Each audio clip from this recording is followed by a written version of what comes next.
کہ ہم نے اپنے جو عمرے کے مناسک ہیں،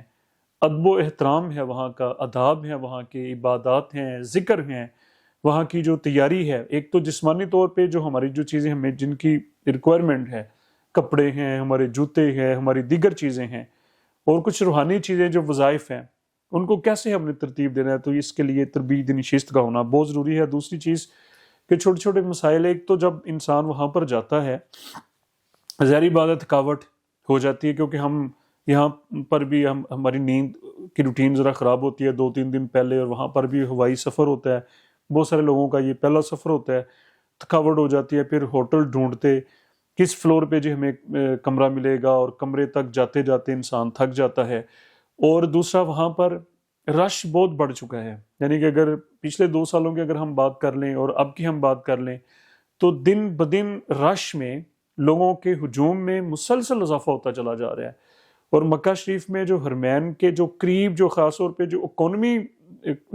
پیکیجز لے کر جاتے ہیں، پیکیج ہوتے ہیں جن کے بچت پیکیج ہوتے ہیں، وہ جو قریب چھوٹی جو بلڈنگز تھیں وہ ان کو ڈھاتے چلے جا رہے ہیں، وہ ختم ہوتی چلی جا رہی ہیں۔ تو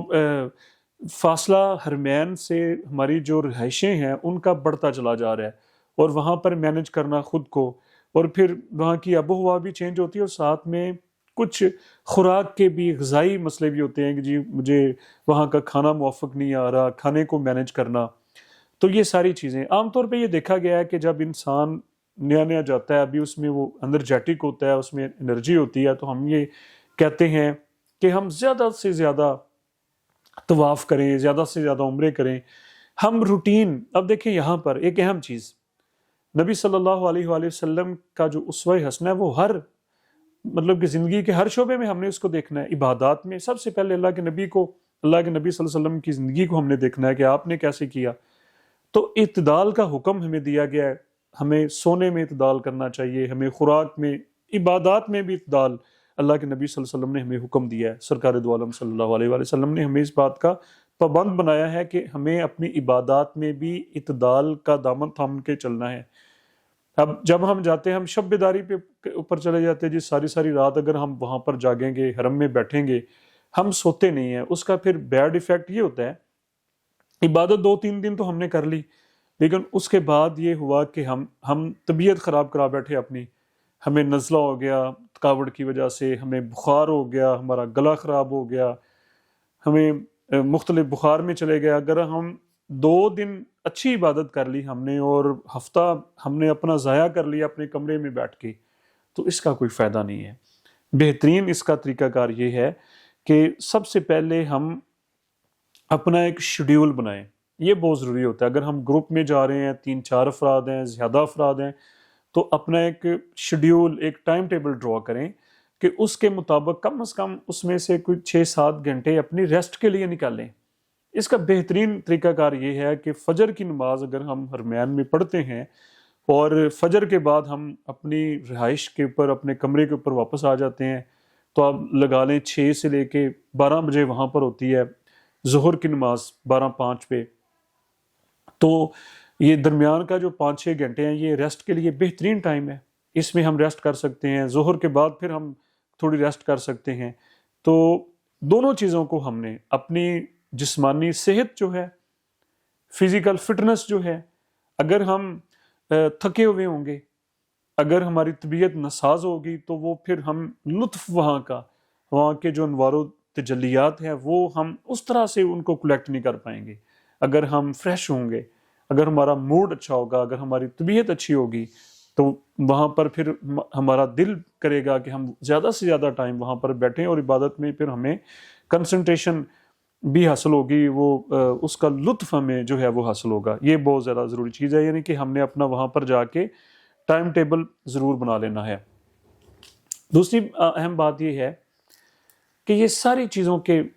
چیزیں مطلب کہ یہاں سے جانا، اپنی تیاری، اپنی روٹین، اپنا ٹائم ٹیبل، اپنا سب کچھ ہم ایک سائڈ پہ بنا رہے ہیں۔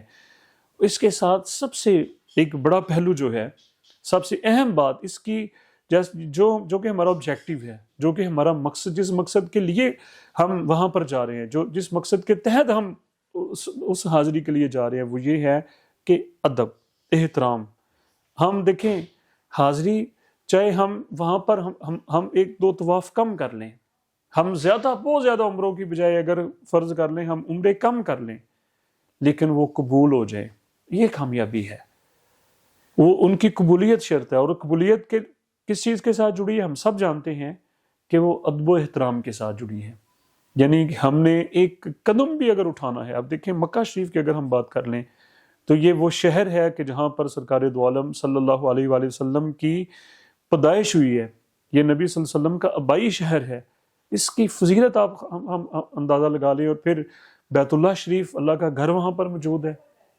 مطلب کہ اس کی فضیلتیں ان کے اوپر اگر ہم غور کر لیں تو یہ اپنے اوپر ہم نے فضیلت کو طاری کرنا ہے، اس کے احترام کو اپنے اوپر ہم نے لاگو کرنا ہے۔ یعنی کہ وہاں پر کوئی ایسا کام، وہاں پر کوئی ایسا ہمارا زبان سے نکلی ہوئی بات یا ہمارا کوئی ایسا فعل جو بے ادبی کے زمرے میں آتا ہو، تو وہ پھر ساری یہ جو ہمارا جو مقصد ہمیں حاصل نہیں ہوگا، جس کے حصول کے لیے ہم اتنی لمبی ٹریولنگ کے اوپر نکلے۔ اور اہم آخری بات جو ہے، دیکھیں جب ہم مکہ شریف سے در رسول صلی اللہ علیہ وآلہ وسلم در اقدس کی حاضری کے لیے جاتے ہیں تو وہ لمحات، وہ سفر الفاظ میں بیان نہیں ہو سکتا۔ تو در اقدس کے اوپر اس کا احترام یہ ہے کہ وہاں پر جانے سے پہلے ہم مدینہ شریف میں جب پہنچیں تو بجائے براہ راست جانے کے پہلے اپنے کمرے پہ جائیں، ریسٹ تھوڑی سی کریں، وہاں پر جانے سے پہلے غسل ضروری ہے، اپنے کپڑے تبدیل کریں، خوشبو لگائیں، جب اس طرح جائیں کہ جیسے ہم کسی بہت بڑے، دیکھیں کسی اگر انسان کو دنیاوی اعتبار سے ہم نے ملنا ہو، اس کا ایک پروٹوکول ہوتا ہے، اس کا ہم اہتمام، جس طرح کا کوئی فنکشن ہو، شادی میں ہم نے جانا ہو، کسی میٹنگ میں جانا ہو، کسی اچھے دوست کو ملنا ہو، دوستوں میں جانا ہو، ہم اچھے سے اچھی ڈریسنگ کی کوشش کرتے ہیں۔ تو یہ سب سے بڑی دربار ہے، یہ سب سے بڑی اس کا پروٹوکول ہے، یہ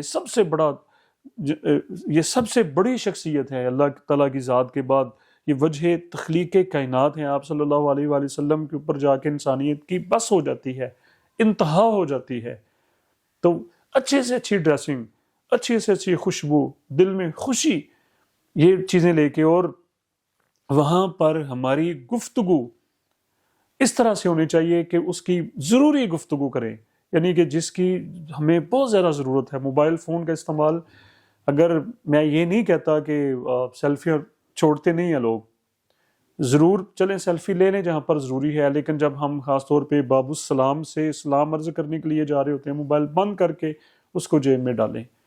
اور اپنی تمام مشکلات، اپنی تمام جو ہماری کوتاہیاں ہیں، اپنے جو گناہ ہیں، اپنی جو کارگزاری ہے، اپنا زندگی کی جو باتیں ہیں، زندگی کی جو مشکلات ہیں، زندگی کی جو حاجات ہیں، زندگی کے جو دکھ ہیں، تکلیفیں ہیں، درد ہیں، ہرڈلز ہیں، تکلیفیں ہیں، مشکلات ہیں، وہ در اقدس کے اوپر جا کے عرض کریں اللہ کے نبی کے سامنے، کیونکہ اللہ تعالیٰ کا یہ فرمان ہے کہ جب آپ اپنی جانوں کے اوپر ظلم کر لیتے ہیں تو پھر میرے محبوب کے دربار پہ آ جائیں، میں آپ کے ساتھ ہو جاؤں گا۔ تو اس سے بڑا یہ زندگی میں سب سے اہم موقع ہوتا ہے،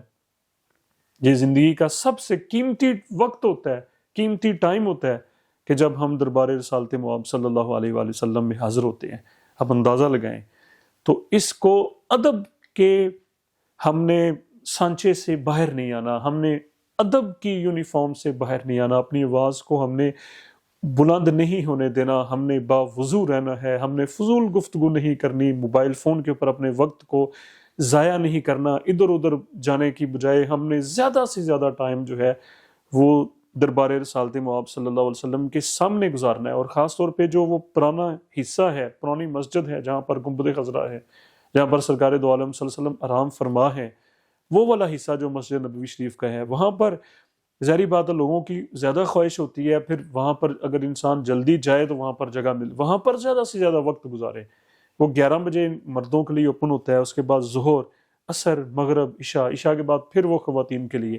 تو یہ ٹائم جو ہے وہ بہترین مدینہ شریف میں ٹائم ہوتا ہے کہ جو وہاں سے پھر ڈائریکٹ سرکار دو عالم صلی اللہ علیہ وسلم کی وہ جالیاں مبارکہ نظر آ رہی ہوتی ہیں۔ اندازہ لگائیں کہ جب ہم ایسے یوں سلام پھیرتے ہیں، ہمارے سامنے جالیاں ہوتی ہیں، جالیاں مبارک ہوتی ہیں، سرکار دو عالم صلی اللہ علیہ وسلم کا در اقدس ہوتا ہے،